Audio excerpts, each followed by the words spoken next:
Today I'd like to introduce Detective Leslie Dunkley of the Homicide Squad. He is going to introduce us to Leonard Fullerton and Marvia Creary, and he's here to speak about homicide number 47 for 2012. Detective?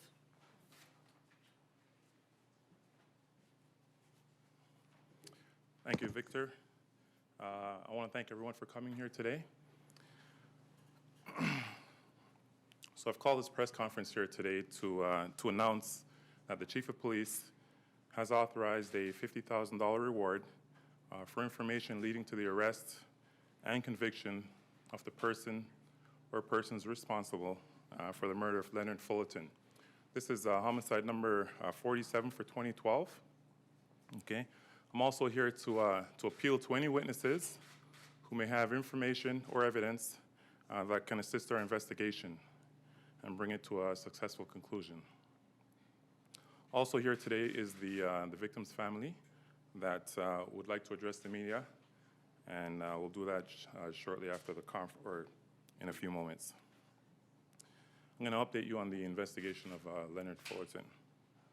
So on Tuesday, October the 30th, 2012, at approximately 4:20 p.m., 26-year-old Leonard Fullerton, also known in his community as Chris or Curls, was shot and killed on the southeast corner in front of the Weston Pizza and Wing store located at 1239 Weston Road.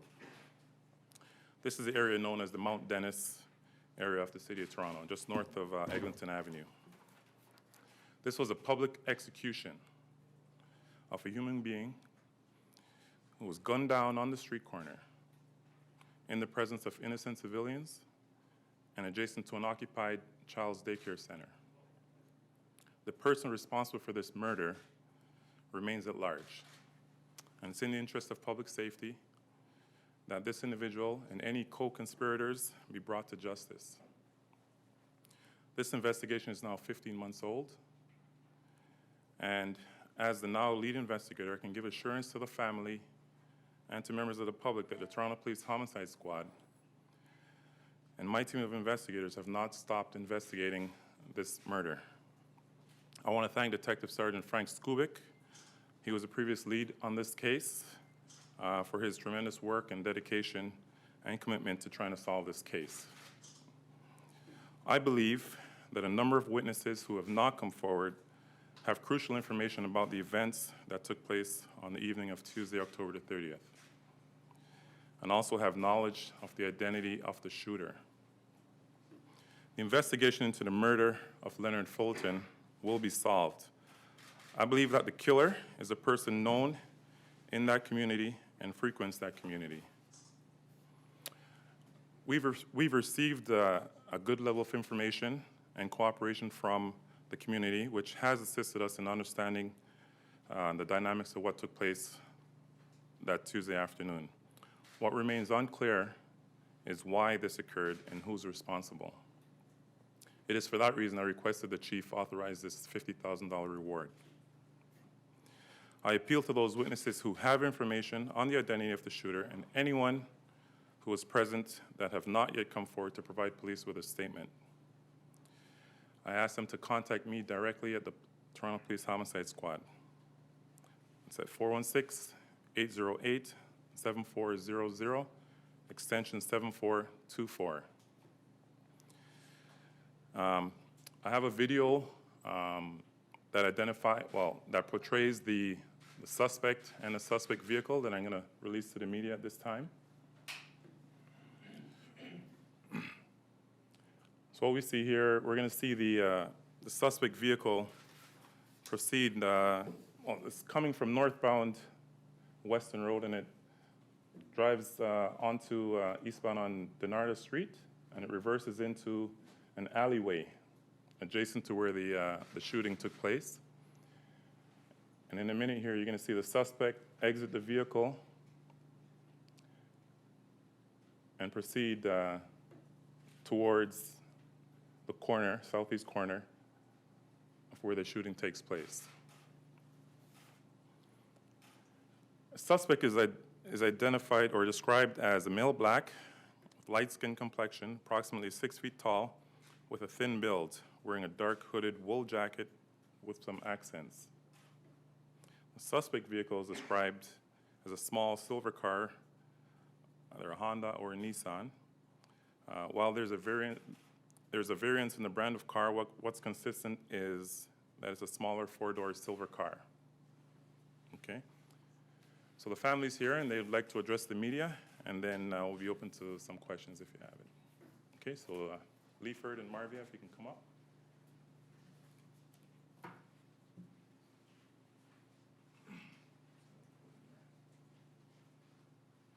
Good morning. On behalf of our family, Ruth Fullerton and Leonard Fullerton, we just want to thank the Toronto Police Department and the lead detective for their support in this investigation. We also want to ask if anyone knows something, if it's even his friends, we're asking you to call the detective and let us solve this problem, this murder. He didn't deserve to die like this. If it's mistaken identity, whatever the situation is, whoever knows something, please come forward because we need satisfaction. Thank you. Yes, I must say thanks to Mr. Dunkley, the leading detective. It's very painful for me to lose my only son. And if there's someone out there know of the one that killed my son, I'm asking them to come forward. It's a pain that it's not easy to lose your only son.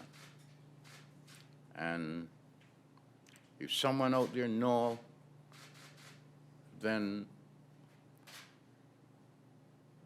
I would hope that they don't have the experience that I'm having. Please come forward. Report this incident, this person to the police. You must realize that it could be your son, and getting the feelings that I'm getting, it's one that it's unbearable. Thank you. Are there any questions? Detective Dunkley, how many witnesses, actually first, if you could just address what sort of witnesses are you referring to that you believe are still out there? People that saw the shooting, people that have heard about it after the fact who did it? So as I mentioned, this shooting took place on the street corner. At the time of the shooting, there were a number of civilians on Weston Road and on Denarda that we know of. We've had some cooperation from some witnesses have come forward, but I know that there still are some witnesses out there that have information, that saw what happened, and that have not come forward. And those are the people that we want to speak to. How many people were out there that day and how many people have come forward? Well, specifically, I can just say there was a number of people out there, more than 10, I would say, that were in close proximity to where the shooting took place.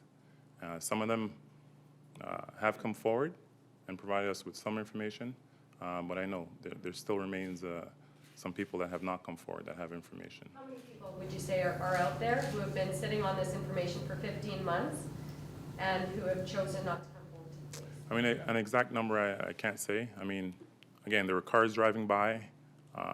It's adjacent to a child's daycare center where parents are picking up their children.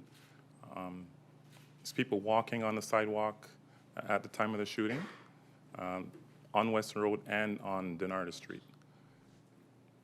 Some have come forward and some have not. But you said you believe there's people out there who not only witnessed this, but know the identity of the shooter. Absolutely. Is that just because you believe the shooter's just known to many people in the community, or you think that there's people out there who perhaps even knew about the plan? So based on our investigation, we know that there are people out there that know the identity of the shooter and that have not come forward. Detective Dunkley, you said that you know what the dynamics of what took place. Can you give us some more information about that? I mean, essentially, Leonard Fullerton was at that location, walking northbound on Western Road, and at some point, our shooter, as you see from the video, he pulls up into a car. He would have passed Mr. Fullerton as he was walking northbound on Western Road. He backs into the parking spot, or the shooter backs into the parking spot and approaches Mr. Fullerton as he reaches that corner. So there was an argument, and Mr. Fullerton, from all accounts, walked away, and he was gunned down at that point. Marty had mentioned that, or in her comments, that even if it was a case of mistaken identity, is that something that you think happened here, or was he targeted? My opinion is, and from the evidence, that he was targeted. This was definitely a targeted shooting. That's what we know and believe. But do you think that it stems from the argument that he had on the street corner, or was it something that something that had been planned much further along? Well, I mean, again, based on what I know, I would say it's something that occurred prior that led to Mr. Fullerton being killed. And how long before, you said that you would have seen Fullerton walking up the street? Did he pull over immediately, like as soon as he saw him get out of the car, the argument breaks out, and so on, or is there a period of time that passes that he might have been watching? Because Fullerton had been inside the pizza shop beforehand, right? I don't believe I said that. No? No. I thought it was something that came out at the time. No, I don't think so. From my knowledge of the investigation, as I said, he was walking northbound on Western Road. The car would have passed him based on the timing of when the shooting happened. So by the time the vehicle backs into that parking spot, Mr. Fullerton is is approaching the corner, and it's a matter of the width of the street where he approaches them and So guns him down. this all happens very quickly? It happens very quickly. Very quickly after we see this film? Yes. And you can see the car backing in, or coming northbound on Western Road, and it makes a right turn onto Denarda Street and backs in. So at this point, I would say Mr. Fullerton, from my knowledge of the investigation, is now at this point walking northbound on Western Road, and he's approaching that corner. And at that point, you could see the suspect exit the vehicle and walk towards the corner, and they meet at that corner. Detective, were any witnesses able to give you any idea what the argument was about? Again, we don't have any definitive information in terms of what was said or what led up to this argument. Have you had any, I mean, is this partly this reward, is this partly just for people to come forward because you haven't had many new tips recently, or can you tell us a bit about that? Yeah, so as I mentioned, this investigation is 15 months old. I know, again, based on my knowledge of the investigation, that someone knows the identity of the shooter, and I'm hoping that this reward will stimulate someone to come forward and identify the shooter. Obviously, an incident like this, affects the whole community, and this individual is still at large. He's a dangerous person, and we need to get him off the streets. So you think that's the key, talking to witnesses and getting that identity that will break the case open, basically? I believe so, yes. Okay, thank you. Thank you very much. That concludes today's conference. I'm going to roll this for TOC.